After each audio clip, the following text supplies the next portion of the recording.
Hello to you, I hope you're well today. It's Carly from Learn English with Carly. Today I'm in Vernon and behind me you can see the valley down below covered in snow. It's super cold here this morning, as you would expect in Canada at this time of year, so let's get started. Before we do, remember to subscribe if you haven't done so already, and please feel free to comment. I love hearing from you. I get asked a lot of questions about using uncountable nouns as they are super tricky to learn and use. Many of you already know what a countable noun is, a noun which can be counted with numbers. For example, 1 dog, 2 dogs, 1 tree, 4 trees. So countable nouns are usually the names of separate objects, people and ideas that can be counted. You also know that when you use a countable noun, you usually add an S to the noun in English, and that you cannot quantify a plural noun. So we have a bird, but 5 birds. There is no a or an in the plural. An apple, but 2 apples. There is no a or an in the plural. But what about nouns that we can't count? We call these uncountable nouns. And with these nouns, there are a few rules you need to remember. You cannot use a number with uncountable nouns. You cannot add our usual plural S ending. Uncountable nouns never use an article a or an. And we always use the third person singular for uncountable nouns. So is in the present tense or was in the simple past tense. You already know plenty of uncountable nouns, and these include words such as water, snow, rice, vocabulary, art, milk, sand, information, paper and furniture, just to name a few. There are so many uncountable nouns in English. When you learn a new noun, be sure to check whether it's countable or uncountable. To make these easier for you to learn, we can group uncountable nouns into different categories. I have included 8 categories today. Liquids, foods that can be seen as separate elements or as a mass, natural events or weather phenomena, gases, states of being, abstract ideas and feelings, mass nouns, illnesses, and sports and activities. In the first part of this video, I will teach you the most common nouns in each category. In the second half of this video, I will further teach you how to use these uncountable nouns with quantifiers.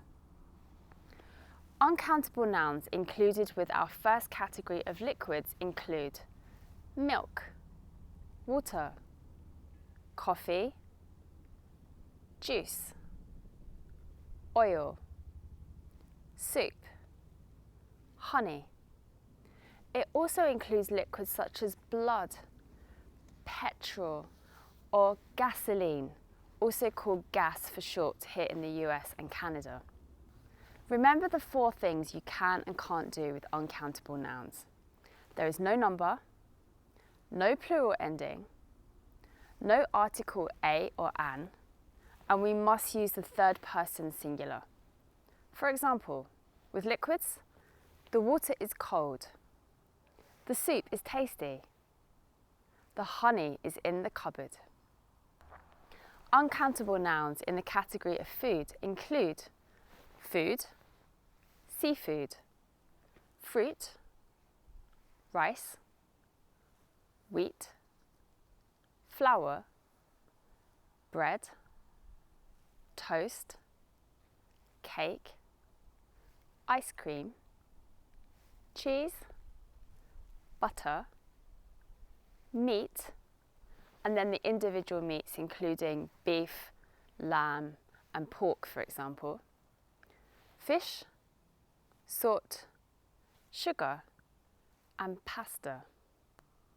The ice cream is in the freezer. Fruit is good for you. Sugar is sweet. If you are enjoying this lesson, please remember to subscribe if you haven't done so already. It's very much appreciated.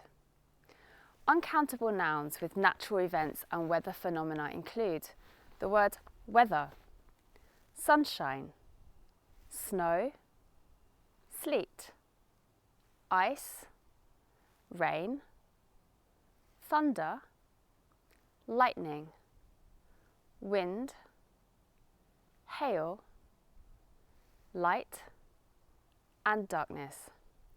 The snow looks pretty. Rain is important for trees to grow. The wind was terrible last night. Our fourth category, gases, includes uncountable nouns such as air, smoke, smog, pollution, and oxygen. The air here is so clean. The smog in big cities is unhealthy. Uncountable states of being include stress, poverty, freedom, birth, and death. Stress is not good for your health. We should all have freedom. There are many uncountable nouns of feeling, things that we can feel but cannot touch, including anger, calm, courage, enthusiasm, failure, guilt, happiness, honesty, humour, kindness, motivation, patience, pride, and silence. Shona's courage is admirable. Mark's enthusiasm for learning English is wonderful. Silence is golden. Abstract nouns include things like advice, chaos, corruption, education, employment, entertainment, friendship, health, information, justice, knowledge, laughter, literature, motherhood, racism, trade, and unemployment. Education is very important. I need more information about the project. Laughter is the best medicine. You probably already know many uncountable mass nouns such as clothing, currency, equipment, furniture, homework, housework, luggage, metal, money, music, nature, news, paper, rubbish, sand, shopping, traffic, transportation, wildlife, wood, and work. I have furniture in my home. I need to check in my luggage. The music is too loud. Illness uncountable nouns include nouns such as asthma, cancer, diabetes, flu, measles, and obesity. Marina has asthma. I had flu last month. Obesity is a problem. Now, in British English, some nouns ending in the suffix "ake" are usually uncountable, such as earache.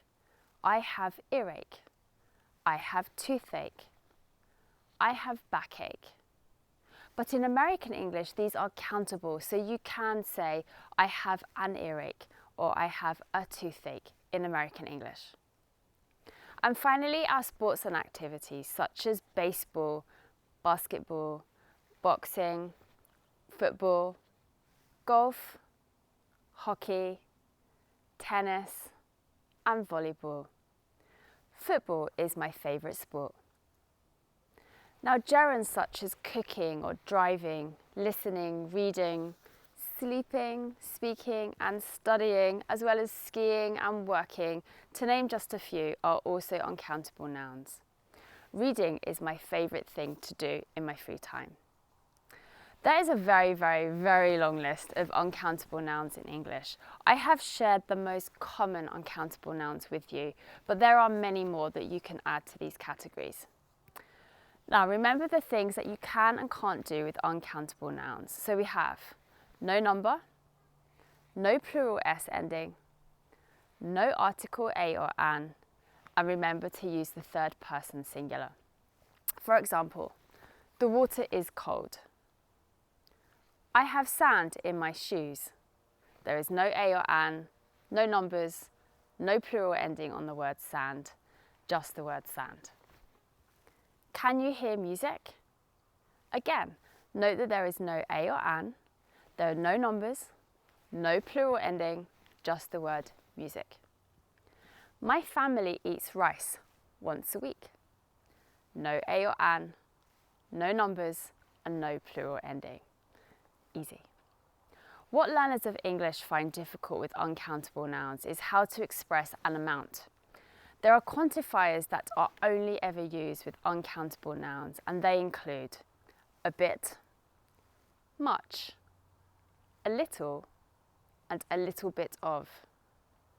Henry has a bit of time tomorrow. Claudia needs a bit of laughter in her life. I've done a bit of skiing this week. I don't have much money. My boss doesn't have much time. He didn't give me much information. I didn't get much sleep last night.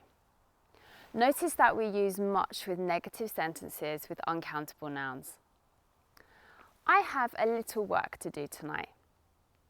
Put a little bit of salt in the curry.